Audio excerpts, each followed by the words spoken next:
That work well. Frick. Love my job. Sometimes. I got to get my orange background going. That's right. Change your background to desktop so you don't look like a vampire. Ah, a little bit better. Yeah. All right, back to me. Rosy cheeks. And my palms. And he means the cheeks on his face. Hey everybody, welcome to the PC Perspective Podcast. This is episode 279 being recorded on December the 3rd. That's right, a Tuesday. I'm Ryan Shrout. I'm Jeremy Hellstrom. I'm Josh Walrath. And I'm Scott Michaud. And technical difficulties aside, again, because it doesn't matter what day of the week it is, we're going to bring you a podcast and hopefully some kind of finished form. So we didn't have one last week in celebration of almost American Thanksgiving. And in a few weeks, we won't have one again in celebration of almost Christmas. Just a heads up. Christmas. Do they not have Christmas in Africa? Christmas is on a Wednesday, right? No, it's on a Wednesday. Yeah, Christmas is definitely on a Wednesday. Damn it, it doesn't snow in Africa. I have a T-shirt that says that. It's got a Christmas picture of the camel. It says, what day is Christmas on? Wednesday? Guess what day it is? Guess what day Christmas is on this year? On a hump day? Yeah. All day. So we won't have one then. But and then I guess the next Wednesday is New Year's. We'll have to figure something out. We might have to do one on... Well, we could do a New Year's Day at night, right? That sounds reasonable. Just not New Year's Eve. We should have recovered by that point, Yeah, I would think. that's- You can drag Josh out of the gut. Which is pretty much bring every Josh up. Wednesday. Pretty much every Wednesday, pretty much. So let's get started here. If you want to know about slight schedule changes like this, all you need to do is go to pcper.com/subscribe. And you can see this little form here, and you simply give us your name and your email address and hit submit, and then you have to respond to an email to say, yes, I do want to sign up for this spam list. And we will email you whenever we're doing a live event, either when we're changing it, like we emailed earlier today to say, hey, just a heads up, it's not on Wednesday, we're going to do it on Tuesday, so make sure to change your proctology exam to the next day. And we'll give you a heads up on that when we do our live streams or game streams or if we have visitors and that kind of stuff. So pcper.com/subscribe, sign up for that. We highly appreciate it. So let's get on to the good stuff. I want to start with a little bit out of order. I want to talk about our fantastic, phenomenal PC Perspective Holiday Gift Guide. That's right, ladies and gentlemen. It's that time of year again where we tell you what to spend your money on. And You really shouldn't listen to us. oh, absolutely you shouldn't. Yeah, no, don't do any of that. So we went through some things. We picked some components. We don't need to detail them here, but if you go to the website and look up our PC Perspective Holiday Gift Guide, you can get some suggestions or some ideas for maybe what you need to give for those people in your life that need components or not components. For example, like the 4770K or the Carbide Air 540 case from Corsair, GTX 780 Ti. How about a Samsung 840 Evo Series SSD? These are all over the place. Pricing wise, they've been as low as $440 and now they're $449. So that's actually pretty impressive for a 750 gig 840 Evo. That's pretty awesome, actually. If you're on the budget side, how about the FX630? We've got a page for mobile that looks at smartphones, the iPad Air tablet, Yoga 2 Pro, Transformer Bay Trail machine, a gaming notebook. We've got PC accessories like, how about an Orico USB 3 and eSATA external SATA hard drive dock if Alan were here. Oh, by the way, it's Alan's birthday, everybody. Everybody say happy birthday, Alan. Happy birthday, Alan. Happy birthday, Alan. All right, that's enough. No more talking about Alan. But if he were here, he would love the fact that this is an eSATA dock for $29. That's great. eSATA and USB 3. If you've got a lot of money, you can get the Asus PQ321Q 4K monitor or a TV. If you don't, you can get a TV. It's 30 hertz. If you hate yourself, you can get a 4K TV. Yeah. Yep. You can get a quad layer Blu-ray burner, an external Blu-ray burner, and then you've got the awesome selections from people like me and Ken. We've got USB ports, thermostats, multimeters, Arduinos, Dremels. If you get the, you're more than welcome to send me your first generation Nest if you want to get the second. Okay. What a generous guy. You I If you know. stick around for I a will. picks of the week I will every take week, your e-waste. You'll love this. if you know what I mean. don't say that, because I'll send you a giant box of e-waste. Jeremy had, what did he have on your list? Star Citizen. You had some iFixit tools. You had the Onion Pi, which is kind of like the Raspberry Pi, but with onion. It is a Raspberry Pi board. It's just specifically done to give you a way to do anonymous browsing through wireless. Josh had a super wide aspect monitor from Dell, 512 gig Toshiba SSD, and a GTX 780 from MSI. Let's see, Alan and Maury. Alan had SSD recommendations plus the new Western Digital Black 2, which he's not here this week, so we'll talk about it next week when he actually is on the show. Maury had the Z87 Empower motherboard, the all-new from MSI. You know, he really should branch out from motherboards and cooling. Hey, that's his focus, man. That's what I told him. It is. That's It's what he knows. Corsair H100i cooler. He did. He has Batman Arkham Origins in here. So that's, it's good. Tim picked XCOM Enemy Unknown, Crash Plan Backup, 64 gig micro SDXC card. Scott You've picked. got 64 gigs in that little thing. That little tiny thing. That little tiny thing is 64 gigs. Josh, Think of how easily you can lose it. Yeah, that's a good point. How I easily can you swallowed lose one, and Yeah. it wasn't pleasant. You can almost carry all of your porn on it, Josh. Almost. I mean, and by your porn, I mean the porn that you're in, not your collection of, because It can now be taken into I am not a well-paid adult actor. Scott picked, we got the Razer Naga mouse, 4 terabyte external drive, and there you go. We've got some other suggestions in the comments from readers as well. So if you are looking for some gift ideas for yourself or for somebody else, check out the holiday gift guide. And also, this is something only for people who are watching the live stream, because by the time this goes up, the gold box deal will be done. But if you are interested in picking up Assassin's Creed 4, you can do so through Steam or Uplay. Through Amazon, you can get a Steam key or Uplay key, or, God forbid, like DVDs, for $29.99. So if you want to pick up that game, it's actually gotten much better reviews than Assassin's Creed 3 did. So $29.99 on Amazon if you want to check that out too. It's also for the 360 and the PS3, $29.99. And Rocksmith if you want to learn how to play the guitar, Josh. You can do that I too. don't. I had the Western Digital Black 2 Dual Drive on here. This is a 120 gig SSD plus 1 terabyte hard drive and a single 2.5 inch package. It's a really, really, really interesting product. I'm going to show you this picture of it. And then that's all I'm really going to say. You should go read the article. We'll talk about it next week when Alan is here, because I think it's a very important product. It has some highs and it has some lows, but I think what they're trying to do with it is very, very intriguing. And I don't know 100% of the details, so I want to make sure he's here to help explain it. So we'll talk about it next week. But if you want to read up and prepare for the podcast next week, just go to the website and look up the Western Digital Black 2 Dual Drive. Especially for someone like my sister who has a laptop with just one slot, right? Yeah, I mean, that's what it's made for. It's if you want an SSD, but you don't want to give up storage, and you don't have a laptop that has like an mSATA slot in it or something like that, this gives you both with some restrictions, some caveats, but it's not just a cache for a hard drive. It's two separate, addressable partitions that show up eventually in Windows. So check out that review. It gives a lot of detail in there, and then we'll have Alan on next week to talk about it. Let's get into some more stuff, I guess. Hey, have you guys heard about the Radeon R9 290X? No, I've never heard of that. Never? Okay. Well, We've never talked about it before, have we? Never. So there's this company. It's called AMD. Used to be ATI. AMD bought ATI. They merged with the AMD name. And as a result, the R9 290X was born. So one of the issues we've had with the 290 and the 290X is kind of the whole issue with noise levels being variable between retail and press samples, performance being variable between them, clock speeds and fan speeds being variable between them.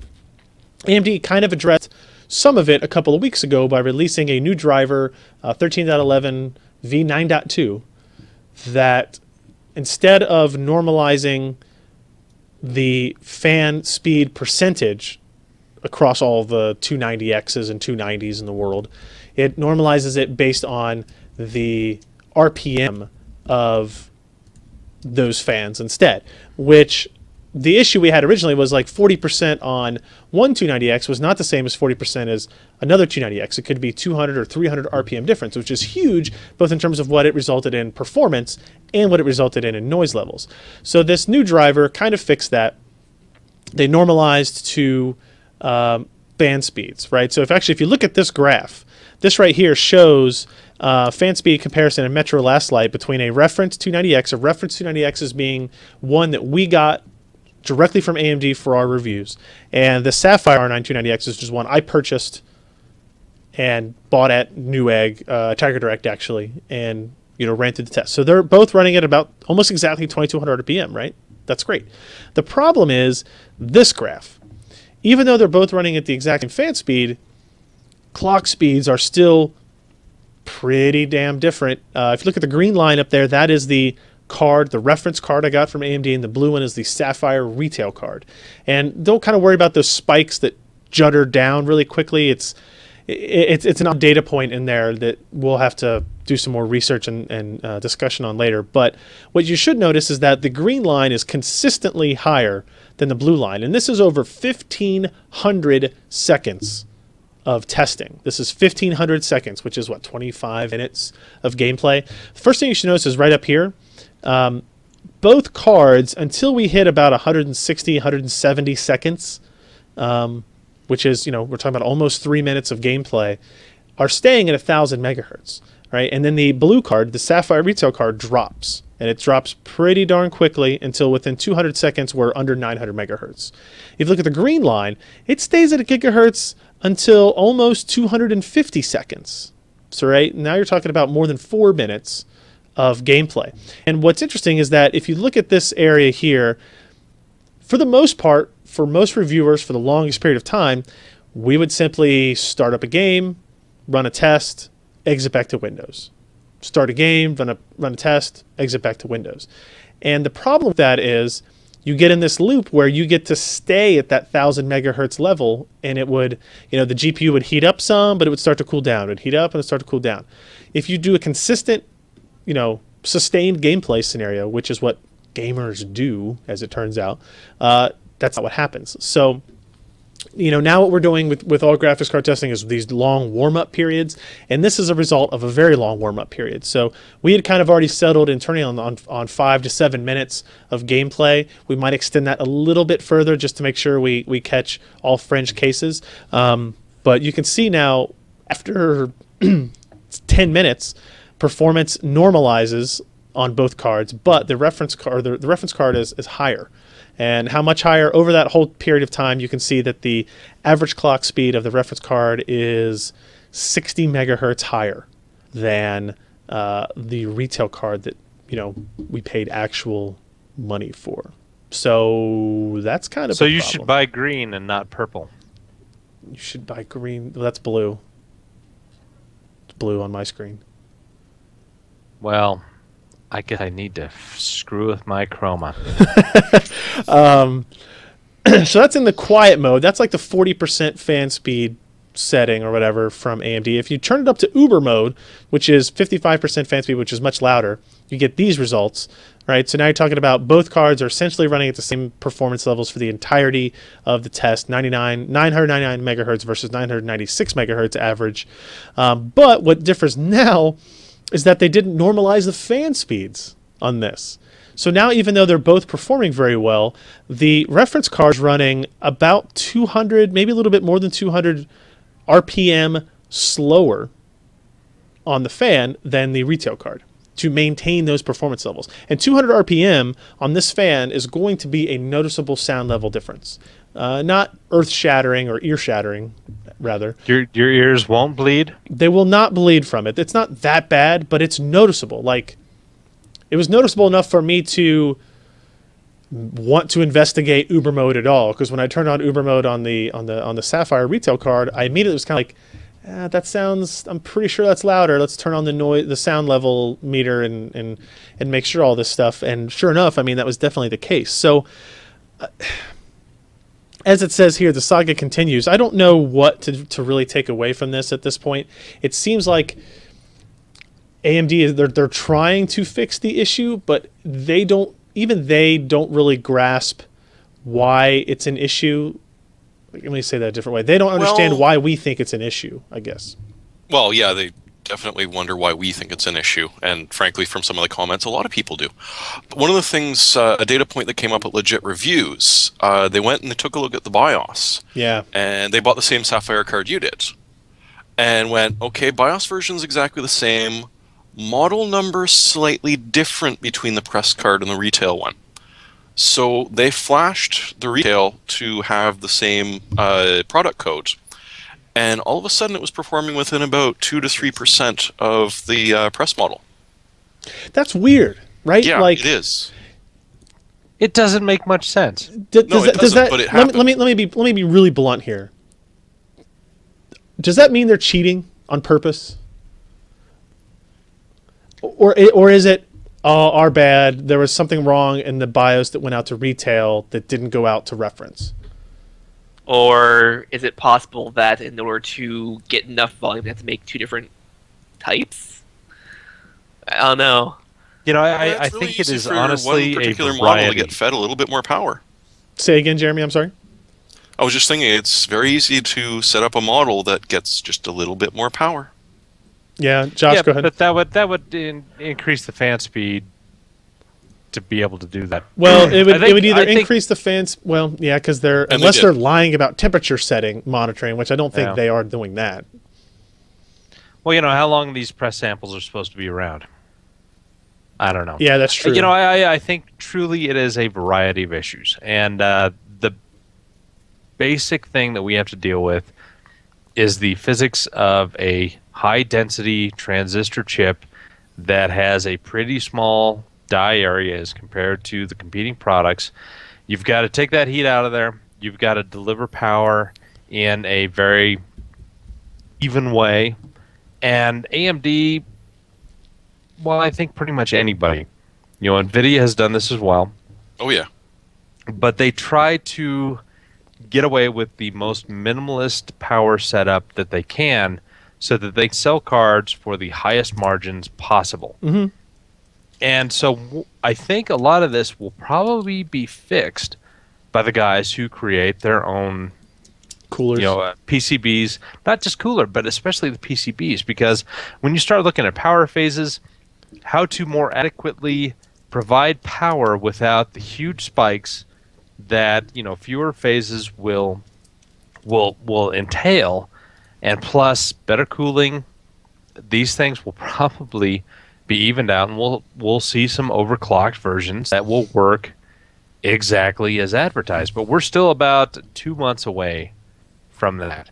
Yeah. I think we're going to see some prototypes at CES, but they will not be for sale until at least February.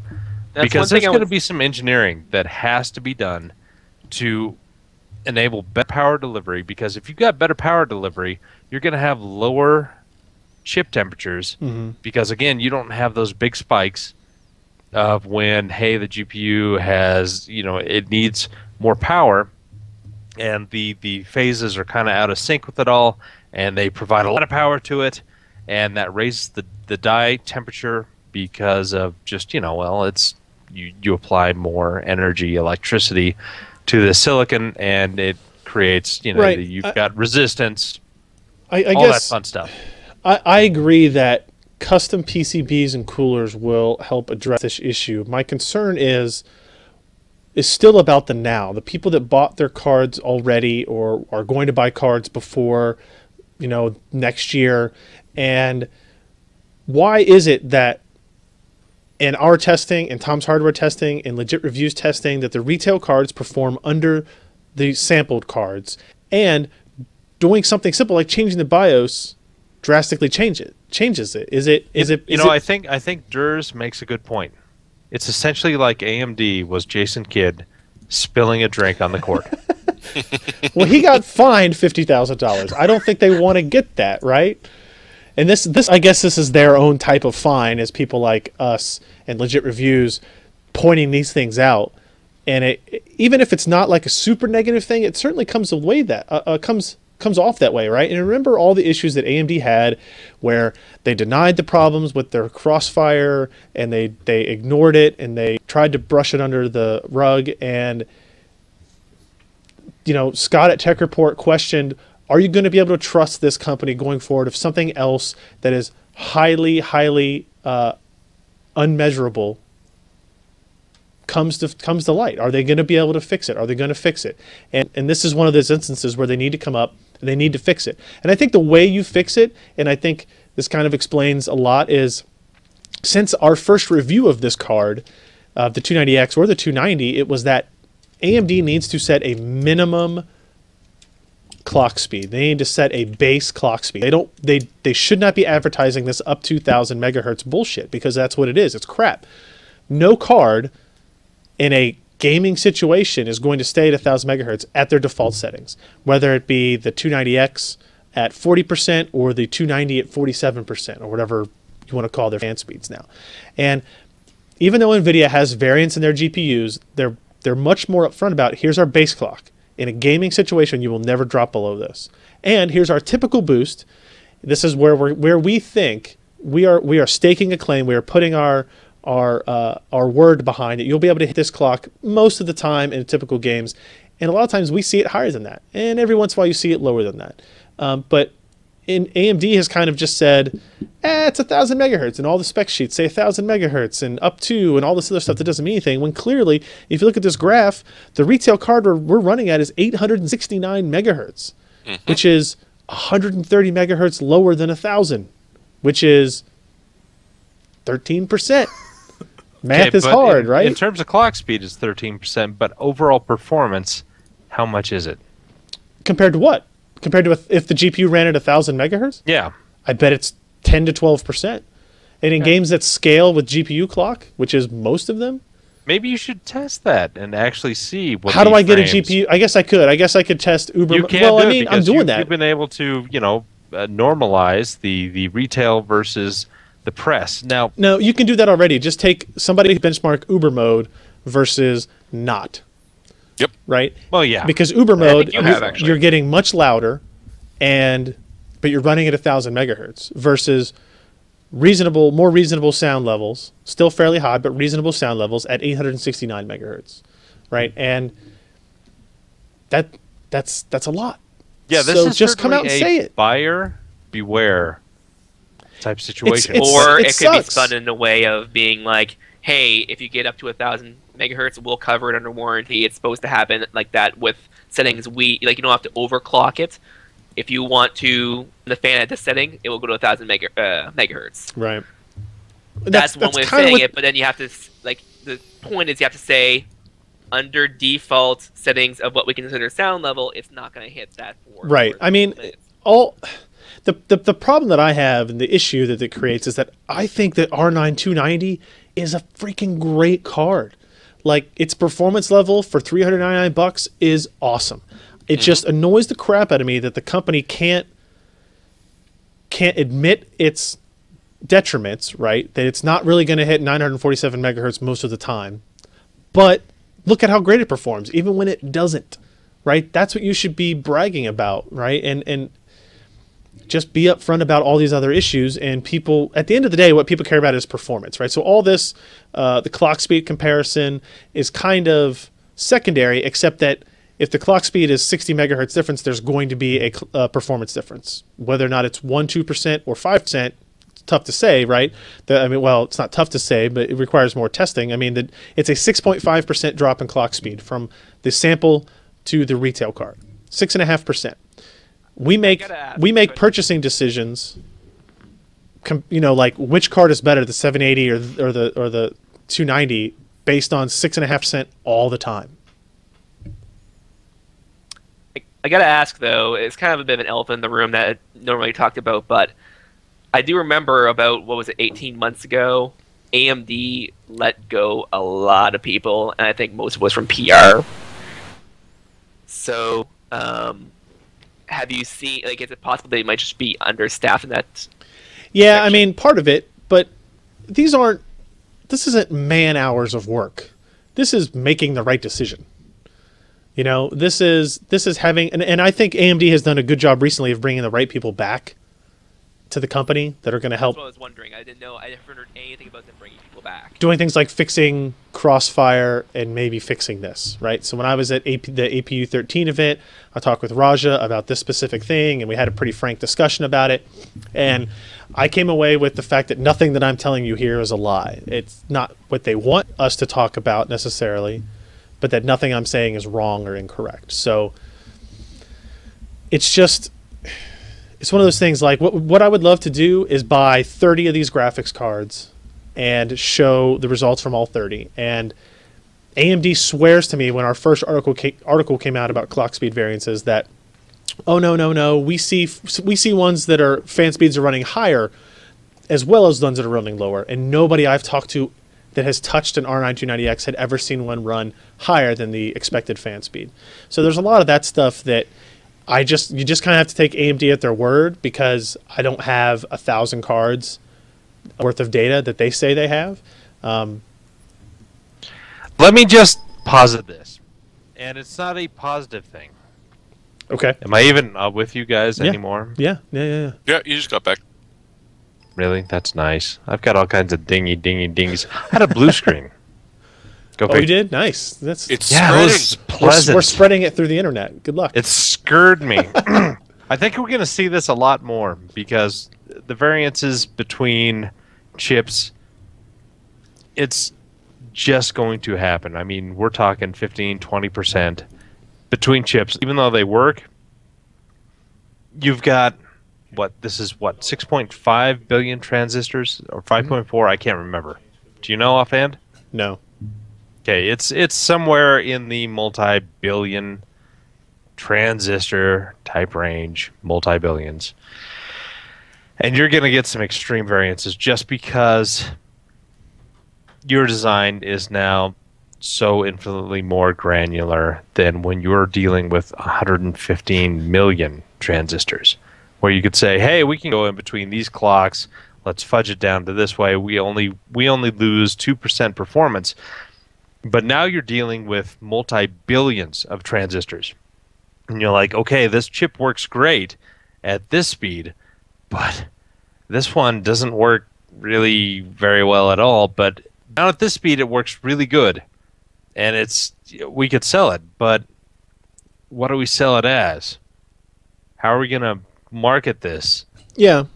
And, hey, let's downclock this really good chip, and some guy like Asus gets it, and they send it to a reviewer, and they're like, hey, mine goes up to this many more megahertz than the other one, but then 95% of the chips can only do the much, much slower speed. Mm-hmm. And, I mean, we are adding almost a magnitude more complexity into these chips, and that means there is a magnitude more chance of having some kind of slower switching part that just will not go up to the specs that they're hoping to. I don't know. There's no answer to this. We live in a complex world. The physics of process technology is becoming really I agree that process tech makes it much more complicated, but the right PR and marketing decisions can adjust perception dramatically. I would have to agree with you on that. Scott, you had one last thing you wanted to add? No, I just said not just that they have to compete, keep their OE or their design partners kind of in line, but they also have to hit the bars the other guy hits too, right? So yeah, I mean, I think obviously if they could have gotten away with running this card at 85C and still beating the GTX 780, they would have done it. It's just architecturally and performance-wise, they couldn't do it. So check out that article and the data on there if you're interested. Leave us any questions. I don't know. Maybe something will happen before next week. Maybe we'll have more cards in. Who knows? One last article from this week. Noctua NHD14 CPU cooler review. It's a little bit of an aged cooler. Maury just loves these enormous heat sinks. Aged, There's huh? so many pipes. You know what's really funny? We have a retirement home called the Ivinson Home for Aged Ladies. So whenever I hear things of aged designs, I instantly think, Wait. They don't let men in This there? could come in handy for they their do hot not flashes. let men into the home of aged ladies. Probably not a place that the old men want to be, but it's I a don't shiny. know. It's How many chemicals can a man take into a home for aged ladies to know. make it worth his while? I don't know. Hmm. You can see it's a very large heatsink. There's a lot of fins. Maureen took a lot of really cool pictures of this, actually. And it's... I look at the need to size have of that better thing. pictures in my house. Yes. Agreed. Ori is showing us up because you know what, that blue tablecloth with the white grids, Yeah. It's just not doing it it's anymore. not doing it anymore. No, You know, 1999, I was cutting edge. I got bad news for you. Now it's aged. It's been aged for a while, yeah. It's been aged for a while. All right. Before we get on to, to our news stories, we are going to we're going to take a minute, rather, to thank today's podcast sponsor. This episode of the PC Perspective Podcast is brought to you by Carbonite Online Backup. Your life is on your computer at home, and your livelihood is on the computers at your small business. To really be protected, you need online, off-site, in-the-cloud backup from Carbonite. With Carbonite, your files are automatically and continually backed up, so you never have to think about it. Once you have Carbonite, the computer disaster isn't really a disaster because Carbonite makes it easy to restore your backed up files. Over 1 million customers trust Carbonite to protect their home and small business computer files with plans starting at $59.99 a year. Your better backup plan for home and for your small business is Carbonite. Start your free trial today at Carbonite.com with the offer code PC and get 2 bonus months with purchase. That's Carbonite.com, and the offer code for 2 bonus months is PC. How awesome is it that we got the offer code PC? I can't believe they had never used that offer code for another podcast. We must be pretty awesome, guys. Pretty awesome. Pretty Thank cool, PC. Pretty cool. Do you have a fluffer there that's letting you spout out those things? I don't understand the reference. How much Never of that whiskey mind. did you have? Don't ask. I know what that word means. Don't ask. I know what the word means. I don't understand how it's relevant. All right. Well, before Josh gets any more slosh, let's move on further down. He's Jesus. gonna have to run out for snow first. So Well, don't worry. the good news is he can accidentally have a blue screen again if it gets too bad. Perfect timing to get more and snow. NVIDIA regained GPU market share this quarter, Scott, and that's interesting because I would have guessed the other direction. Well, that's the thing too. They got about an 8% rise in quarter-to-quarter shipments. The really interesting part is that the quarter before they had an 8% drop. So it's not exactly sure why that happened. My guess is it had something to do with AMD kind of not really having a compelling gaming bundle all of a sudden. Yeah, it did kind of drop off, didn't it? Well, it dropped off immensely. They released a new line of cards with nothing with it. And, I mean, there is obviously a reason for that because they Yeah, wanted but that to was get the only prices 1 down. month. What was that? That was only 1 month. So the That's a beginning of full third of the October, quarter. they got the 290X. So in 1 month, they dropped that much. And that's, well... 780 I'm assuming that's Ti. probably something to do with it, but I don't really know. And that's the thing. It's Well, Go ahead, Josh. It could very well be that NVIDIA did, in fact, implement quite a few price drops. Oh yeah. Yeah, they did do that. they Yeah. did. Yeah. And the 780 Ti probably doesn't account for much of it, but it would have been there for a chunk of it. And you'd see a big spike just there. That's probably going to tail off immediately, but if you catch that right at the end of the quarter, it looks good. Did you guys know that other vendors, Matrox and S3, were flat to declining? I was going to mention that. They're sitting comfortably at 0.0%. They sell a maximum of 7,000 units. So Is that they're each or flat declining. They're combined? still selling something. But Are they counting flea markets? Matrox I don't know. is a little niche. Well, Matrox still comes out with new, like, I get their press releases all the time, so, and some of their products are still kind of interesting. They're like multi-head output type stuff. If you want a You know, PCI they card, probably one sell of the their few stuff that's- as appliances rather than video cards anymore. Oh, sure, So absolutely. why would you even Yeah. count that? Well, somebody's got to count it. It's sales, isn't it? Well, because And S3 apparently it's kinda still hard for puts a JPR to product make in one of the middle or in the Far East, Yeah, that in makes China sense. and Japan. It's kind of hard for JPR to make a report if there's only 2 vendors. That's true. That's true. I mean, VIA does still own S3, Do Yep. they? and they're Yeah, I marketing guess. them well, very well. Yeah, very well. Let's move on. Last week, 2 weeks ago, Josh and I talked about what you should do, what parts you should consider if you were building a PC, a gaming PC, either at the $550 price range or the $750 to $800 price range, kind of more or less to compete against the new consoles that were released, the PlayStation 4 and the Xbox One. Now, fast forward to last week, think about it. And we posted a video that, you know, we'd had some requests for. It's one of those things that we hadn't done in a long time here, simply because, you know, when we say, hey, buy these parts and build a computer, I think we all just kind of assume that we all know how to build a computer. But you know, there are a lot of people that have commented and talked about in the chat about, hey, you know, I'm interested in this stuff, but maybe I don't really have the experience to put together all these components for a PC, or it'd be nice to have a little refresher, or maybe it's just interesting to see how you do it versus how I do it, share notes, that kind of thing. So Because ordering, I remember the first time I built my own original PC, I had got all the parts in. Mm-hmm. I had gone through the motherboard manual to read everything, Yeah, that sounds exciting. and I still had a lot of questions. Yeah, And I kept calling my friend, Yep. who had built many of these. What do you do here? What do you do here? And this was back when Windows 95, Mm-hmm. you still needed to have a special boot disk that you could format the drive. You could install the CD-ROM drivers so that you could boot from the Windows 95 disk to install Windows 95. Mm-hmm.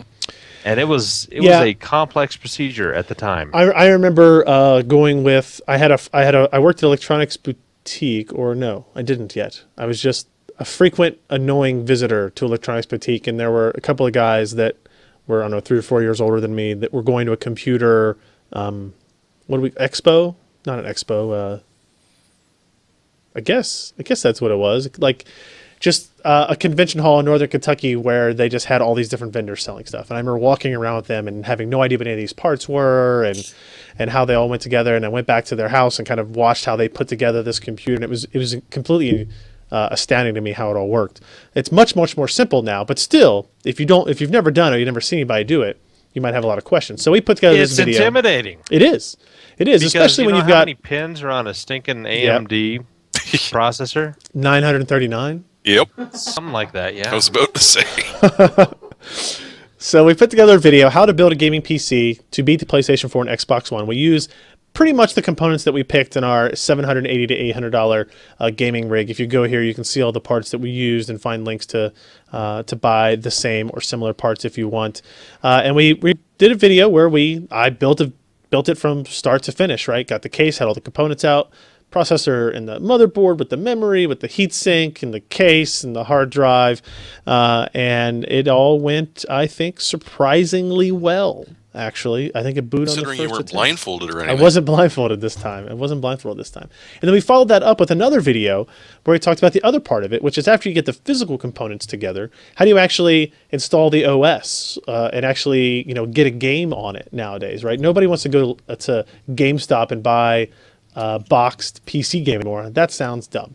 So using the same system we just built, we walked you through the Windows installation process, how to install Steam, how easy it is to install a game on Steam and then run it, launch it. And we even showed you, you know, how to start it up in big picture mode and using an Xbox 360 controller attached through USB, how you could use it, you know, as a couch gaming device if that's really what you want to do instead of keyboard and mouse.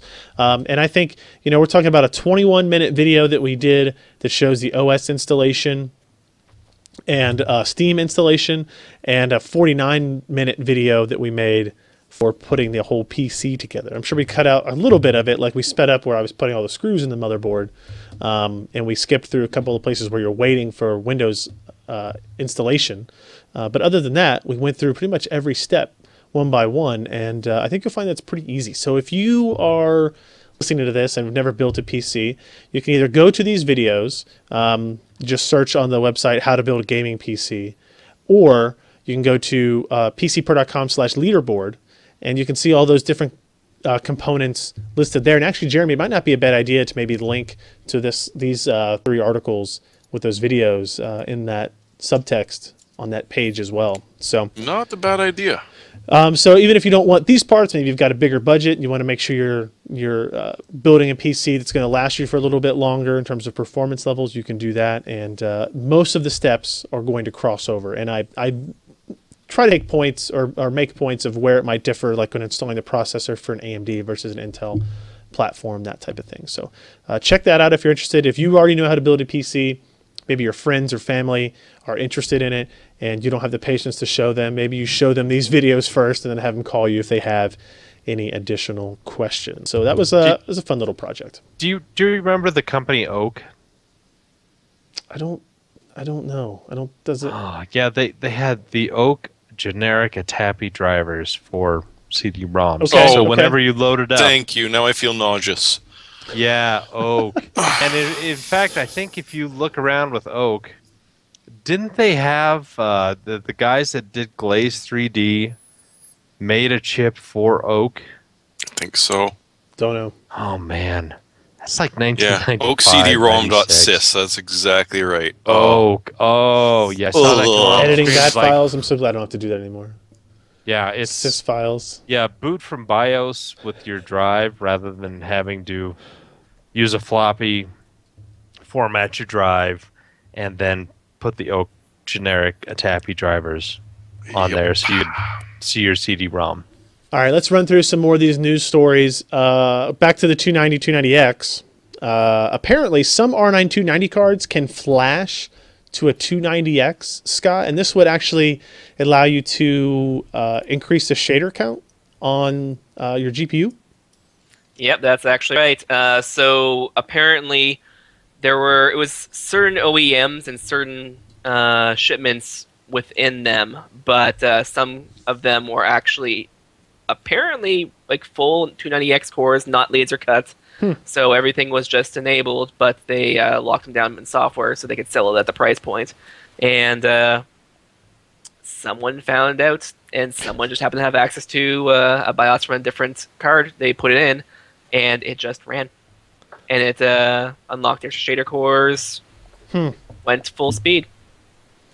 So you have links to a couple different places that talk about what you need to look at if to find out if there's an overclock.net thread that's actually very good, points out what specific things you need, what versions of cards have been verified to have that work so far. And I'm going to click this. Somebody sent in, or somebody linked to a before and after 3D Mark. So before was 11,008 on 3D Mark, and after was 12,403. So you can see it shows up as an R9 290, and this one shows up as an R9 290X. So if those are correct, if he's not fibbing us, you're getting a pretty reasonable increase in performance just for flashing that card. So, And if you increase the fan speed even more. yeah, obviously your warranty will be void if you do this, but keep that in mind. If you're interested, if you did you like the Lenovo Yoga? Anybody? I was a fan of the form factor, and we actually had that machine around here for a long time, and actually Ken still uses it when I'm not here to help run the podcast stuff. And we just recently, this past week, got in the new Lenovo Ideapad Yoga 2 Pro, and we did a little video preview of that. We have a full review coming up, but if you're interested in it, it's a same form factor as a Yoga. It can, fold all the way over into a tablet mode. It can go into a tent mode or a stand mode. This one is powered by Haswell, 4th generation Intel Core processor. It's going to have a little bit better battery life. The biggest change is probably the 13.3 inch 3200 by 1800 display. It's got a backlit keyboard, which the previous one did not have either. And the power button's on the side instead of the front, which doesn't sound like that big a deal until I guess a lot of people shut down their machines or put them to sleep while they were using them maybe in tight constrained places like airplanes and whatnot. So it's a interesting little notebook. And I think you can get it for as low as $9.99. I think I saw some configurations as low as $9.99. But when you get into the higher end parts with the larger SSDs, you're talking about $11.99 to $1,300, $1,400. So keep an eye out for that. And we'll have a full review from Steve sometime here in the not too distant future. Steve. Hey, Steve. Indeed. There always has to be one Steve. They're always, I think, by rule, there has By to be rule. one Steve. Real quick, Scott. I don't want to linger on this. The new console is not nearly as expensive as last time. What's the rundown on that? The comparison between this generation and last generation. Okay, so basically how the console mindset is, you release a product for as cheap as you can make it, or maybe even less than that, probably even less than that, and you gouge the consumer later on, basically, and you get licensing fees from developers, from the consumers, and all that stuff. You kind of pull it back, which is why console games used to be like $10 more expensive than PC games. Some of them PC titles have been jacked up to the console rate because people will buy it for that price and might as well get in there Inflation. if you can, right? It works. Yeah. The problem was last time they, like for example, the PS3 at launch was sold for $499 for the one no one wanted, $599 for the one people did. The $499 one actually cost $805 to make. So they were losing $306 every time they sold the unit, not including research, not including development, not including marketing, not including anything, just parts, labor. That's it. Right. And it's debatably whether they made any profits at all over the last 10 years, if you sum everything up. I mean, you see great profitable quarters, ignore these huge losses over here, but sum it all up, it's about the same. Sure.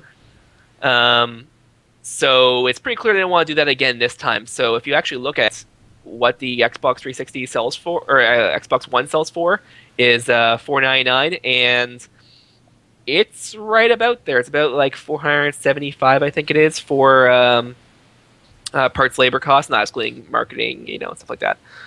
And PS4, exactly the same idea, is $381 for $399. Yeah. For a $399 version. Actually, for the Xbox One, like $70 of it's to connect itself. So Right. there's quite a bit of it in that. And also, since, as Game Duel said a while ago, they're actually using commodity parts, and not nearly as much in development and research as well, because it's AMD's research, right? It's not. Yeah. I mean, they're doing a lot of stuff themselves, their own operating system and various other things. I'm not trying to belittle the people who work on that stuff. They do a lot of stuff, but it's not like they're developing their own type of power PC core with special SPUs and other crazy stuff that developers don't understand. Yeah, I think the takeaway from this data though is it seemed last generation both companies were willing to take a chance on the idea that we will need better hardware and better performance in the future. And they're willing to take a loss at the beginning to do that. Now, as each iteration of the PlayStation 3 came out, or the Xbox 360, costs were reduced. Maybe eventually they broke even on the actual sales of the consoles itself. I don't know, but they obviously, I'm sure they got closer to matching it if they didn't. For the PS3, it took them till late 2009 to make a profitable box. Okay. So, and so they what had 3 years of losses. So what that tells you is that this generation, neither of those companies were willing to take that risk, right? I think there's actually one thing that happened a while ago that's causing that. What's that? Back, like in 2005-ish, Sony was crazy in debt. They had like $13 billion of debt, most of it from the movie and music studios. Mm-hmm. The investors were telling them to like sell off Columbia and other crazy stuff. What it seemed like to me was Microsoft says, we're going to slash both our wrists. You're going to pass out first. And they sat there watching them. And then Red Ring of Death and stuff like that. They ended up not getting the fruits of that. But it looked like they were saying, like, we're going to bleed. Let's see who can pass out first, right? This time it doesn't look like they want to do that. Well, maybe, but I think what's interesting, what point that makes for us as PC guys, is that when the 360 and PS3 were launched, despite people going back and rewriting history and saying it's not the case, when those hardware launched, when those pieces of hardware launched, they were impressive technologically. They were not above the top end PC stuff, but they were pretty close, right? They were really high up there, and at significantly lower cost than what you could build a gaming PC at. And that, again, goes to the fact that they lost money on all of it. This time, that's not the case. So what's that mean? That means even though they're impressive devices now from a performance per dollar measurement, it will take much less time for the PC to bypass it in performance per dollar, if it doesn't already today, than it did for the previous generation. So it seems like both of these companies weren't willing to make the investment in the hardware necessary for a 8 to 10 year life cycle. So we'll see how it affects them going forward and how it affects the PC going forward. I've got two things with that. Are they quick things? Yes, they are. Okay. When I bought the original Diablo 1, guess how much I paid for that? $70. $49.99. Okay. And that was in 1996, 1995, So right, the inflation 96. How much do you get a PC game for now, almost 20 years later? Almost the exact same price. $49.99. How has inflation affected gaming? I've said that about consoles too, right? I mean, when my grandmother was buying me NES cartridges, they were $40 or $50. They were $50. Yeah. Right, and I think if let's take Battlefield out of the equation because it has other issues. But if you had like a well put together, stable gaming experience, if somebody said this was $100, go okay, it makes sense, right? But it's like gas prices.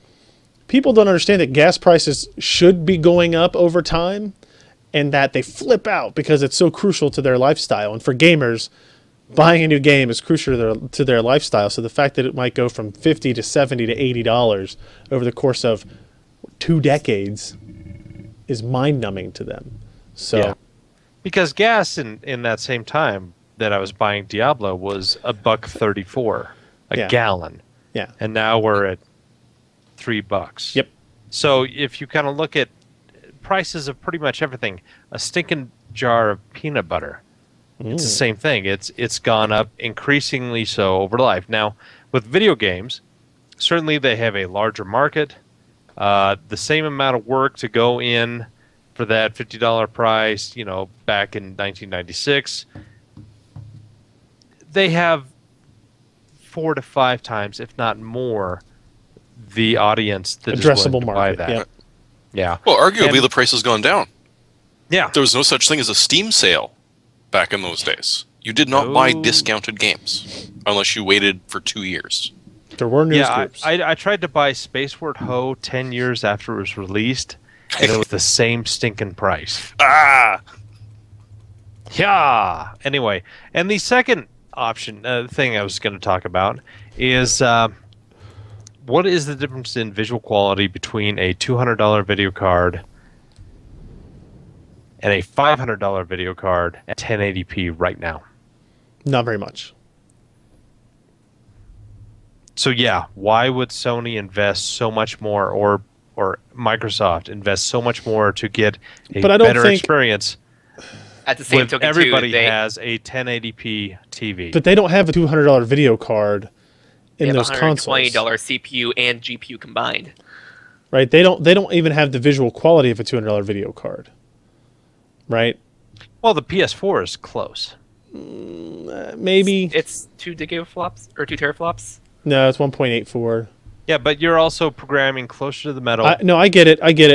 I think you invest another $100, $150 into the GPU portion itself, and now you're at what? You're talking maybe a $350 GPU. Maybe you're up to $399. You're up to an R9 290, maybe a 280X. What does that get you in additional lifespan for that console? But at this process node, you've got to deal with cooling and power consumption. How much does your PS4 at load take? I don't know, like 100 and what did we 150 say? watts. 150? How much is a 280X? take I don't. by But, itself. but that's I get it. I'm saying I don't care. Right? If you're making that argument to a PC gamer, they're But obviously if your willing to do console it. in your rack is screaming because the fans are trying to cool that damn thing, I think you could put are you going to be happy about it? You could put a 3 times the size fan in the Xbox One that it has today, and it would be able to run quieter and more and move more air than it does today, if they Steam wanted box. to. A Steam machine. Anyway, you know what? This is a conversation that probably economists Yeah, should have. And that's what not I am. That's what I'm putting on my PC CES gamers. badge this year. Yeah. Industry economist. Let's move on. OCZ. If we had a TAPS thing, I should have queued this up. OCZ filing for bankruptcy. This is probably something that we. It's pretty good. It's pretty good. Tagged sad OCZ bankrupt. By Jeremy. This is not a wildly unexpected move. It is a sad move. This company's been around forever, and they've done some good things. They've done some really good things. And they've Ryan done some really lived a crappy little things. large. He did. As his term Just as a wee CEO. bit. Maybe a little too. Little too much. If you look at this graph that Jeremy posted with this story, there's only one quarter where they made a profit since Q4 2010. And there's a good chance that that was an accounting error because they weren't really keeping books at that point. It was not Better than Midway. So. Yeah. So, you know, this was bad news. Interestingly, the next story is that OCZ is going to be purchased by Toshiba for $35 million. They will now own all of OCZ storage, consumer, and enterprise products. They are, of course, this is kind of par for the course in the statement, at least by OCZ. It's implied that not much will change. The sales teams and engineers stand a good chance of retaining their jobs, and the OCZ brand will live on. I hope that is the case. I think that is always what is said when there is like a purchase like this at the beginning, and then a couple of months goes by. Both companies kind of hope that nobody's paying attention very closely anymore, and they make these drastic infrastructure changes. But as far as what my conversations have been with people at OCZ is that it is business as usual. They're still honoring warranties. They have plans to continue to honor warranties for the extended period that they are offered, and that they're going to continue selling devices. They're going to continue doing marketing. They're going to continue doing product development, and I hope that's the case. And I hope Toshiba can take the positives that OCZ has had over the last half dozen years. Because if you really think about it, where would SSDs be today without OCZ? I think they would be at a much lesser place than they are. Now, maybe that's artificially promoted because of the way that OCZ pushed its products and its books. But all that being said, OCZ pushed enthusiast performance on solid state and pricing before anybody else would. Period. When you could stretch your books for another 6 months or 2 quarters, you could make some really interesting things happen, which is what they did with their rebates. Yep. The mail-in rebates. Mm-hmm. Yeah. Which is probably where this all stemmed from. Yeah. Way too many mail-in rebates. Ken just got this for me out of the shelf. This is the OCZ solid state drive. OCZ technology solid state drive. Do you know what the model number for this is? 002. OCZ SSD 64G. This is a 64 gig solid state drive. I remember getting this from them and being Ecstatic. blown away by what changed with this device. And it's sad. It's sad, but it doesn't have to be that sad, right? It doesn't sound like they're going anywhere, at least not right away. And we'll talk with them at CES and see what more stuff. Well, and one huge hope that we have is that another thing that they mentioned was they were having trouble getting a hold of NAND. Toshiba is not going to have a problem getting a hold of NAND. True. That's very true. So will Jessica keep her job? We hope so. What was that? Jessica, keeping her job. Yeah, no, She I does want hugs, not handshakes. That's right. I want more. I think I like everybody there. I think Alex is great. I think a lot of what they do is really good. And like I said, I think that even though they did some crappy things, they as a company, they pushed the technology forward. They pushed the technology forward exponentially when nobody else was willing to. Maybe because it was financially not viable, and that's why OCZ came to this conclusion. But they did it, and because of that, would Samsung have been this into consumer solid-state drives as they are today if it hadn't been for OCZ being so dominant 2-3 years ago? I don't think so. Would Intel have gone into consumer SSDs? Maybe they would have stayed with enterprise, and only looked at that, right? I mean, it's what about like you look at what Corsair and AData and all these other companies that kind of jumped into that. Plextor, everyone's got an SSD right now. It's because they saw how much money OCZ was making at the time, and it sucks, but we'll move on. If you like 4K monitors, Dell's going to have some options for you. They are apparently going to have a 24-inch 4K monitor, 3840 by 2160, under the Dell UltraSharp. And go ahead.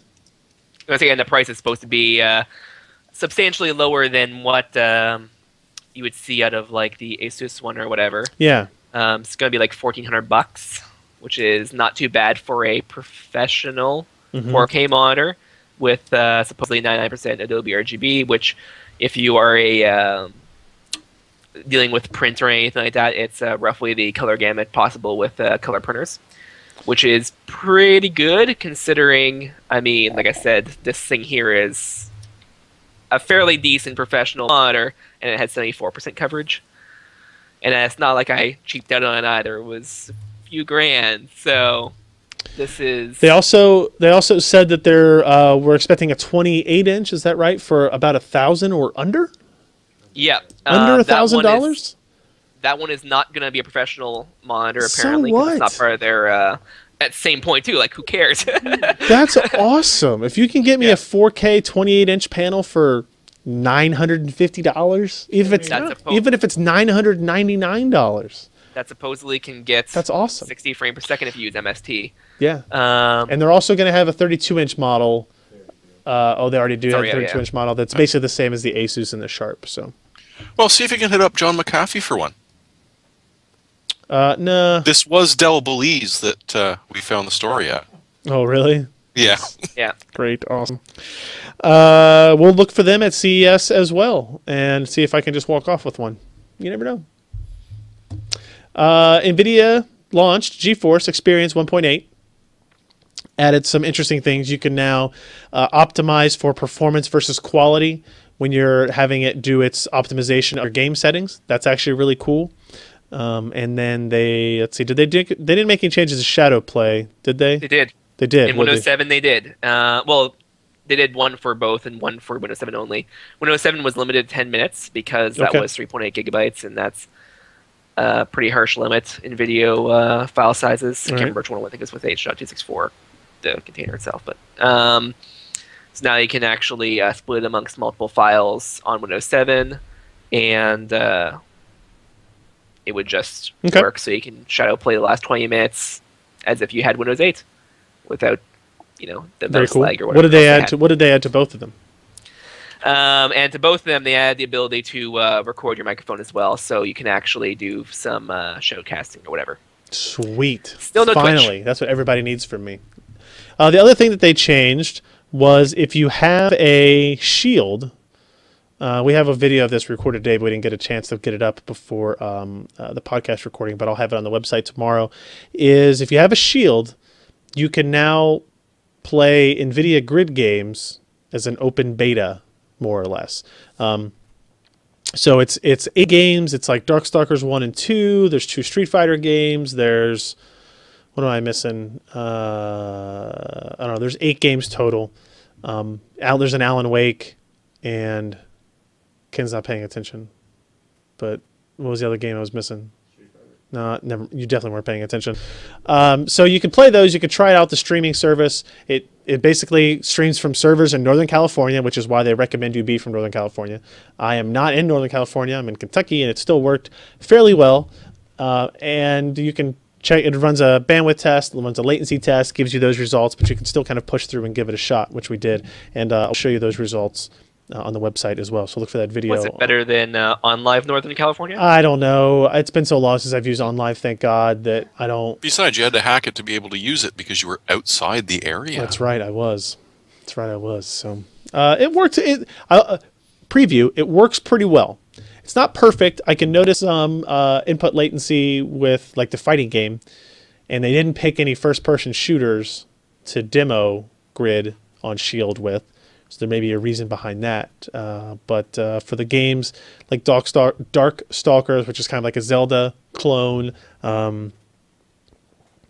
don't know why I'm blanking on the other ones now, but they were all kind of in that kind of action-adventure set, except for the Street Fighter games. So we'll have that up tomorrow. Coming up towards the end, AMD has leaked A10, 7850, and 7700 Kaveri performance results. Scott, what do they tell us? Yep. So basically, when you compare it to the older Richland APUs, it has a decent, 12 to 23, if I remember correctly, 26% increase in performance, which is, kind of in line with what you'd expect for a generation boost. But it also has a bunch of interesting features like HSA and stuff like that. I'm hoping that at some point, someone's who works at the game studio, whatever, is going to say, wow, we have another video card in here. Let's address some computation to it, because it actually has quite a lot of power. I mean, if you can get, 800 gigaflops for free, you can do a lot with particle effects, especially if, because of HSA, you don't necessarily have to copy before you compute. But I mean, Execute. Yeah. So if you can just do it in place. Xbox on. Oh, wait. I'm sorry. I mean, you just destroyed everyone. I hope they're Xbox, all watching it. Snap. Prawn. I did have. I'm sorry to derail, but I was watching ESPN through the Xbox One at home, and a commercial came on and said, "Xbox, record that," and my Xbox went beep, and it's like, cannot perform that function in TV mode. And I was like, it took me a while to realize what had just happened, where the commercial had played through the speakers to initiate the connect command. It was pretty funny. So hopefully I'm never watching a TV show that just says Xbox off, yes, because it'll just immediately turn off all of my devices, and that would. Well, I hope I just didn't do it to you guys. With, and apologize. What's the geeky sitcom? They're gonna have to do it. Big Bang Theory. They will, IT Crowd? Big Bang Theory, I think is what he's Big talking Bang about. Theory. Yeah. They are obviously going to do that one day. Yeah. And you're gonna miss the episode because your Xbox turns off. Indeed. All right. Should be a We're just going to say screenwriter. Xbox, live TV back 30 seconds. And just keep doing that over and over again. Over and over, That'd be yeah. pretty funny. All right, I'm going to skip the last couple of news stories here since we're running late, and one of them is my pick of the week. Anyway, I hope you guys got your picks in there. Let's go to this here. So here's my pick of the week. This is a USB wall charger. See here? USB ports? 5 of them. See on this side? 1 power port? 1 of them. This is the Anker, A-N-K-E-R, 25 watt, 5 port, 5 volt, 5 amp. The 555. That should be the marketing guy. Desktop charger. It's $19.99 on Amazon.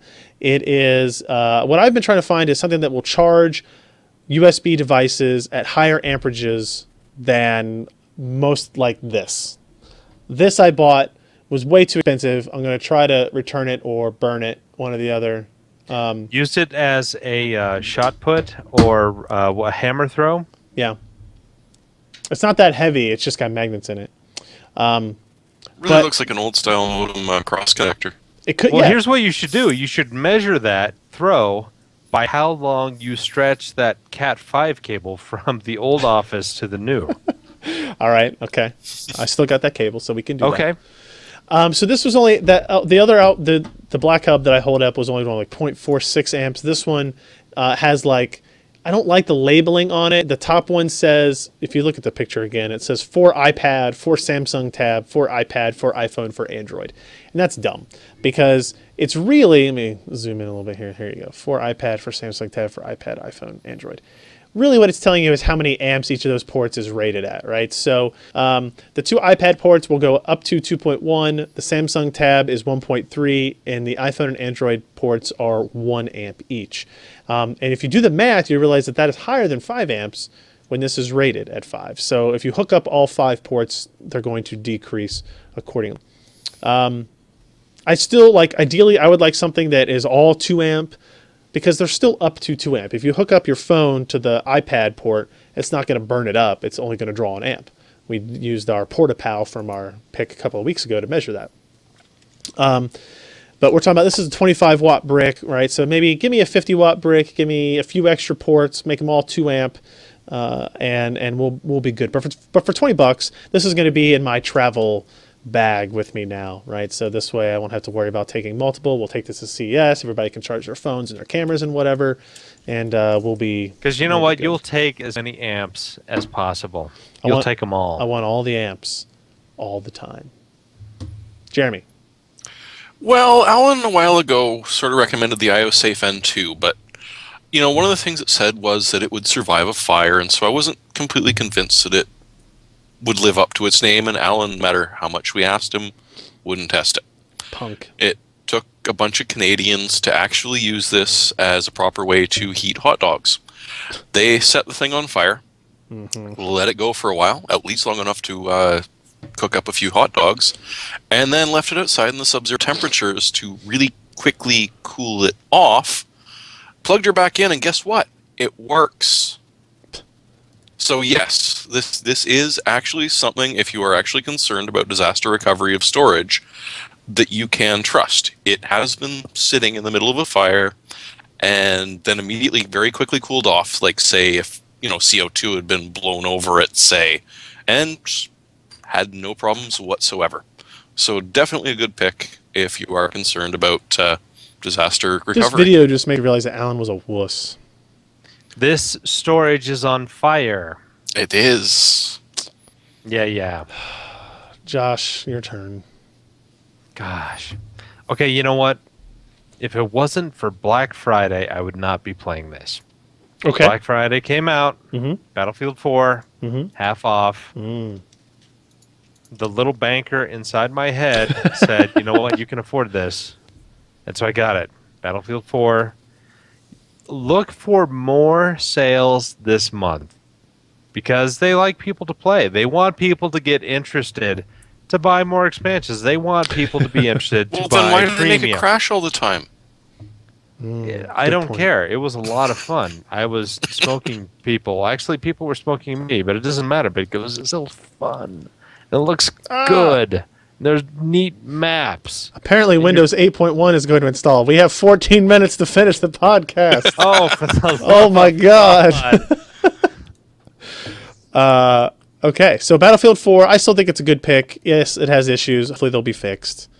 Keep an eye out on some deals. Well, they're not going to just abandon it. No. Not Not at all. It's going to be fine. Not at all. Get it on sale. All right, last but not least, that's you, Scott. Another one that is getting on sale is actually Stanley Parable. It was on the Steam sale a little while ago for, I think it was like 80% off or 75% off, so it was down to like a couple bucks. Normally it's about $15. It is, if you kind of like these little artsy type games, like it's not very, like there's no combat or anything in it. It's just all about the story and how the story works and sometimes doesn't work deliberately. Like there's even one section where the narrator, who you mess with it sometimes and he messes with you other times, depending which ending you go through. By the way, start and finish for one ending, it's only like usually 10 minutes. So you can kind of go through all of the iterations in like a day or two. But the idea behind it is there's, for example, one ending where you you get up on a desk and you kind of go through a window and glitch out, and you fall into the white void, like many people have done with various games, kind of going out of the bounds. And then the narrator starts talking to you, and then he starts saying like, and suddenly he started wondering why the narrator in the game glitch is, aware of it and whatever. And he's basically like, yeah, this is not a glitch at all. This is supposed to happen. So they mess with you sometimes. They mess with it. It's very interesting, and is it like $15 value? I don't know. It depends on if you have $9 is pretty good. But yeah, if it will make you think about video games a little bit. They parody Portal and Minecraft at one point. It's pretty interesting. There's a demo you how can it play banners. too. And what's interesting about the demo is that it does not duplicate content that is in the game. It has nothing to do with the game. Yeah. It's But it'll give you a good idea of what kind of experience it will provide. basically, yeah, it's a narrator screwing with you a little bit. It's very meta. It's very fun. I haven't played much of it, but I've seen some people play it. I have. And I won't spoil the Minecraft part. Don't worry, WizPig64. All right, so that's $9.99. Good pick. Looks like that's going to be it for us, guys. This has been an amazing episode of the PC Perspective podcast. I really can't thank you guys enough for joining us On a Tuesday. on a Tuesday, no less. If you are here on a Wednesday, I don't know how you're listening to this. Maybe we'll just replay it on Wednesday. just post a video on YouTube, That's and when we'll just embed it JoshTech.com here. happens. Yeah, we'll have it on JoshTech.com, which just to make sure is still relevant. Yeah, okay, there it is. Still just that. We need to change that. If anybody has a better picture, let me know, and we'll. Well, I can think of one from the Halloween contest that we forgot to mention. No, we did pick a Halloween contest winner. If you go to our Facebook page, you can see it listed there, or you can find the post on our website, pcper.com, or facebook.com/pcper. It's listed there as well. So thank you guys for joining us for Realies. If you want to share this show with your friends, I don't know why you hate them so much, but it's pcper.com/podcast. It takes you to a list of all of our episodes. It's got the RSS feeds, the MP3 downloads, the YouTube embeds. And if you want to join us at other places, you can see us at youtube.com/pcper, as well as, facebook.com/pcper, twitter.com/pcper. If you want to subscribe when we go live, it's pcper.com/subscribe. If you want to watch us live, it's pcper.com/live. Did you get all those? I think that's everything. Twitter.com/JoshD Walrath. Is it, did you say T or D? D. Okay. Gotcha. Like heavy D. Yeah, indeed. Brian So with that, likes the D. we will be Indeed. back next week. Probably now. I'm Ryan Shrout. I'm Jeremy Hellstrom. I'm Josh Walrath. And I'm Scott Michaud. Bye. Bye.